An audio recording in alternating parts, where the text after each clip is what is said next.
Hi, I'm Kinshuk from Honest. Welcome to another live session with an honest guest who is doing amazing work in the sustainability space. First of all, a little bit about Honest. Honest.in is a plastic free sustainable marketplace which aims to eliminate plastic from our lives. You know the hazards of plastic, it is toxic, it causes a lot of issues inside our body, and hence our aim is to make your shopping conscious by removing plastic completely from the value chain. So we have great brands which are sustainable, which are good for planet, good for you, cruelty free, eco friendly, uh, vegan, and at the same time without plastic. So that's what Honest is. Today in the Changemakers series, given that today is International Yoga Day, we have a very special guest for you. Radhika Talati is a mother, an entrepreneur, an ex-Glad Rags model, and a mountaineer. She is an eclectic blend of the modern woman. While her life sounds exciting, there were a lot of hardships in the process which made her travel all the way to the Himalayas, and she is very rich in her experience on yogic principles. And today we will learn from her how is yoga and sustainability linked. All right, so just give me a moment and I'll get her on board.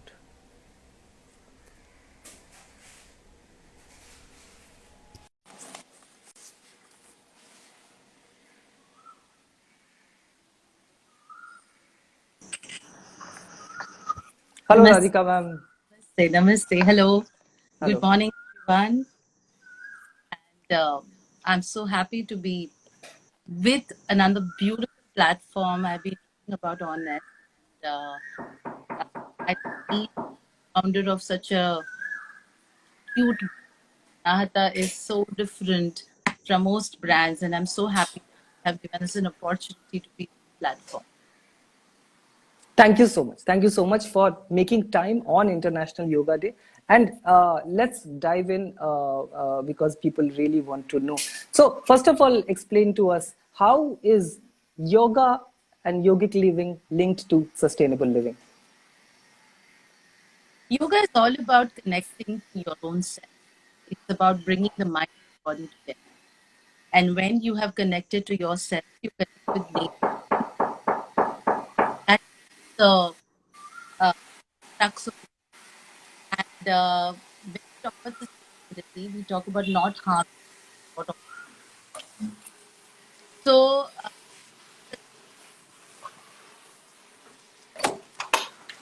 where you, you know, in around you with nature, in tune with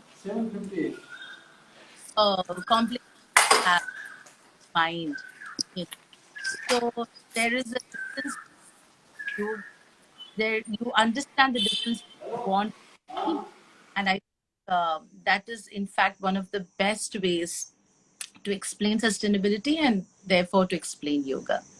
And for all those who have kind of practiced yoga in your life, the perspective changes even after one class. I feel that the perspective changes, and I think that's the whole crux of it all. The yogic living is the same. Wow. And hence, there is no difference between the two. But have you seen people who start from sustainability and then go to yoga, or is it yoga and then go to sustainability? It could be When you are either. It could be sure. either way. Some of us in a society, even amongst your friends, among people you know, there are different types in each. You know, there are some who are naturally nature. They want unnecessary urge spend. Then those that who want to keep grabbing more and more and more. So it can be either way. But what Sure. I understand is that if you're naturally inclined to sustainability, there are more chances that you will go the path of yoga. That definitely, I would believe. Understood. Understood. So there is a strong link, and one can lead to another. Absolutely. Okay, got it. What advice? I mean, so people who have their jobs, etc., they are caught between should we do a gym or a fitness routine, or should we do yoga? दोनों के लिए time नहीं है. I know these are not good answers, but people say people say that. So how would you explain, or what advice would you give to people in that case? Look, everything has its place, So before I actually took on to yoga, I was big time into gymming. All right. So I am a certified.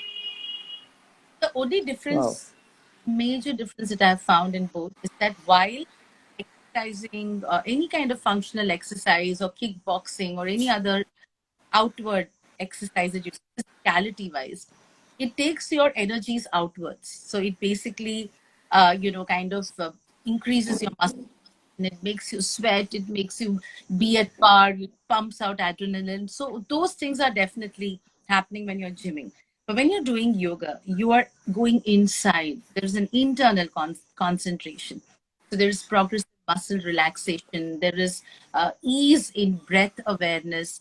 So they're totally two different things. The advantage of yoga being that you just become a much more person. So I recommend very strong. Even if you're inclined to gymming, at least include 2 days of yoga classes in your weekly practice. You could do 4 days of gymming and other exercises and 2 days of yoga, and one day you should allow the body to rest. I think that's beautiful. Wow, that's a great mix. So 4 days of gym, 2 days of yoga, and one day of resting. Thank you so much. That really, I think, clarifies a lot of questions for many people. Now, because you also have your brand Anahata, how are yogic principles in your food and your personal care brands? How does that come? How does that happen? Well, I think we need to now look at holistic health, right? If we cannot just look at physical health or mental health.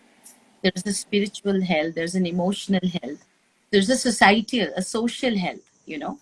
So what I personally feel is that Anahata is rooted from yogic principles itself. So Anahata was actually on a very informal way found in 2014 when I realized that without the proper food and without becoming aware of the things that you're putting on your body, there cannot be peace and calm within. So they are interlinked. So they're both the two sides of the same coin, Sure. right? Anahata is a heart chakra. So out of the 109 chakras in our overall system, seven have been typically identified. Seven have been something that are very easy to relate to for even a common person. The Anahata chakra is in the center, the heart plexus. So everything that we feel, everything that we give out, everything that we say is a result of a strong Anahata.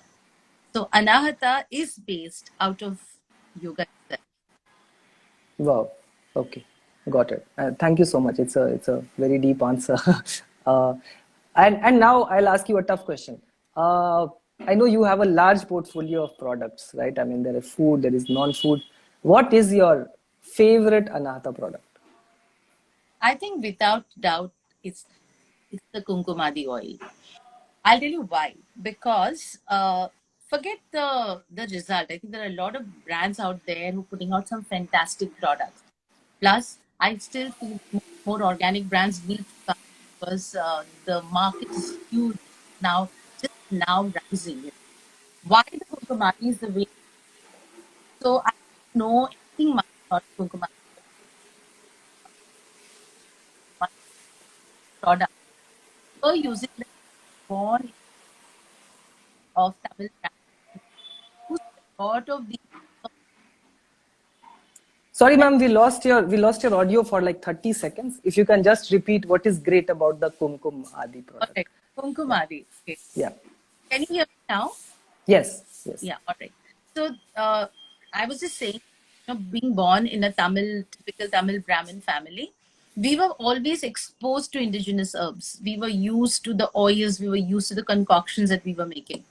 But until I went to the Himalayas, I had never heard of the Kumkumadi oil. And in the Himalayas, I had the good fortune of learning it under years, with sages, with babas who have lived in the Himalayas and who've been carrying the recipe from one lineage to the other, from one generation to the other. And so I was taught the Kumkumadi in a very traditional way. So I was, told to take a bath with a certain mantra. And then the Ashwini Kumars actually are the propounders of the Kumkumadi oil. And so the Kumkumadi, when you make it, there are a lot of mantras to be recited. Every herb Wow. in, there's a certain way you treat it. So I feel, and I can't say that with guarantee, but with whatever products that I've seen and I've tested myself, I think the Kumkumadi oil from Anahata is the most genuine. So for me, Oh, my wow. favorite product, and which I can give to the people and say, you know what, this is my guarantee. Because I know that it doesn't come from me, it comes from a much higher source. It's something that I really love. Wow, that's amazing. So what we will do after this is put Kumkum Aadhi product right on top on our store as well, so Asked, that asked. anyone Not, visiting will not miss it. not only are we the most genuine, because even when I make it, for me, if I have to make Kumkumadi, because we make everything in very small batches. For us, it's a lot.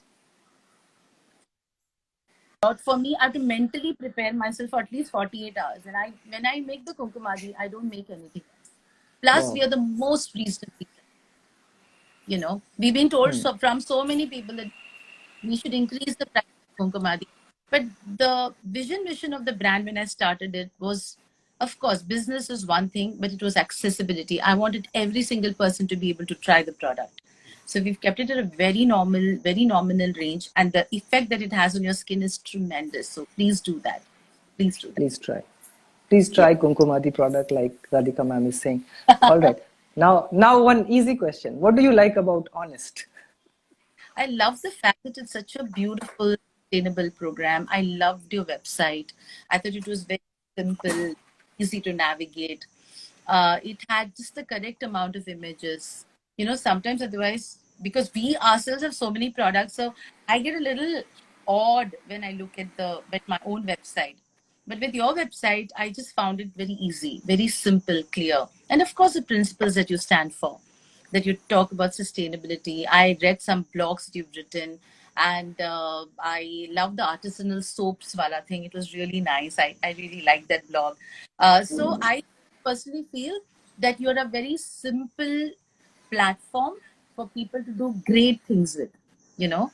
So simplicity can attract a lot of customers. It makes it very easy for people to, pick up things. And of course, the values. So I love that about Honest. And I'm so glad we're going to have a chance.